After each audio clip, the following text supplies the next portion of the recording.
Halo Sobat Aksara Alam, selamat datang di channel Aksara Alam yang membahas kisah pendekar legendaris, jurus-jurus sakti, dan mitos dari tanah Nusantara.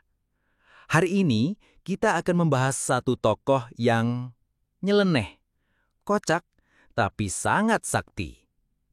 Dialah Wiro Sableng, murid ke-212 dari Sinto Gendeng, pemegang kapak maut naga geni 212. Dan salah satu jurus paling aneh tapi mematikan yang pernah dia miliki adalah kunyuk melempar buah. Kedengarannya lucu, tapi jurus ini bukan main-main. Yuk kita bahas tuntas. Wiro Sableng bukanlah pendekar biasa. Namanya saja sudah Sableng, yang artinya agak gila atau nyentrik. Tapi justru di balik kelucuannya itu, tersembunyi ilmu-ilmu silat tingkat tinggi yang mampu menumbangkan pendekar manapun. Dibesarkan oleh Sinto Gendeng sejak kecil, Wiro dilatih di tempat terpencil dan ditempa dengan ilmu gila tapi sakti. Ia dikenal sebagai penjaga keadilan, musuh para penjahat, dan sahabat rakyat kecil. Tapi yang bikin dia berbeda adalah caranya bertarung. Tidak biasa, tidak serius, tapi mematikan. Suatu hari, saat masih muda, Wiro sedang duduk di bawah pohon sambil makan pisang. Ia melihat sekawanan monyet bergelantungan dan melempar buah ke arah orang-orang yang lewat. Bukannya takut, Wiro malah tertawa terpingkal-pingkal dan mencoba menirukan gerakan si monyet. Dari sanalah ide gila itu muncul. Ia menciptakan gerakan jurus meniru kunyuk, lompat-lompat, goyang-goyang, lalu melempar sesuatu ke lawan.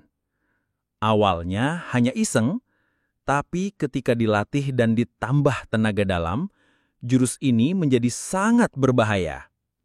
Jurus kunyuk melempar buah diawali dengan gerakan aneh.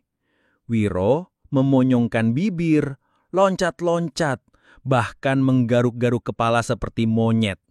Musuh yang melihat pasti langsung heran, bahkan ketawa. Dan di saat itulah Wiro melempar benda, bisa buah, batu kecil, atau benda apapun dengan kecepatan dan tenaga dalam tinggi.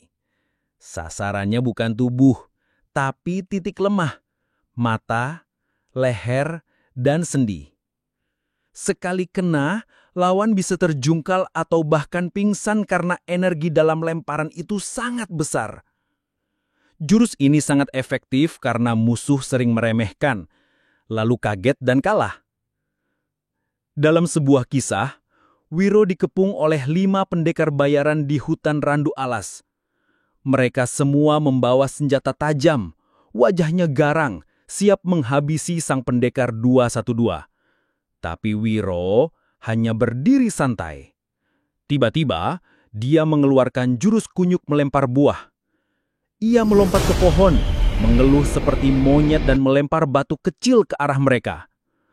Lawan tertawa mengejek, tapi satu persatu batu itu mengenai titik vital mereka, mata, dahi, dan lutut. Seketika, mereka ambruk. Dalam hitungan menit, kelima pendekar tumbang, bukan karena luka parah, tapi karena serangan mengejutkan dan memalukan. Dan Wiro, ia hanya nyengir dan bilang, jangan remehkan kunyuk. Jurus ini mengajarkan bahwa kekuatan tak harus selalu serius. Dalam dunia persilatan yang penuh dendam dan kesombongan, Wiro hadir membawa tawa dan kejutan. Ia membuktikan bahwa pendekar sejati bisa menang tanpa kehilangan rasa humor. Bahkan, di balik tawa itu, tersembunyi strategi dan kecepatan berpikir yang luar biasa. Itulah kisah Wiro Sableng dan jurus uniknya. Kunyuk melempar buah. Lucu? Iya. Mematikan? Jelas. Kalau kamu ketemu pendekar seperti ini, jangan langsung tertawa loh. Bisa-bisa kamu KO duluan. Jangan lupa like, subscribe, dan nyalakan loncengnya karena kita akan lanjut membahas jurus-jurus sableng lainnya di episode berikutnya. Sampai jumpa Sobat Pendekar.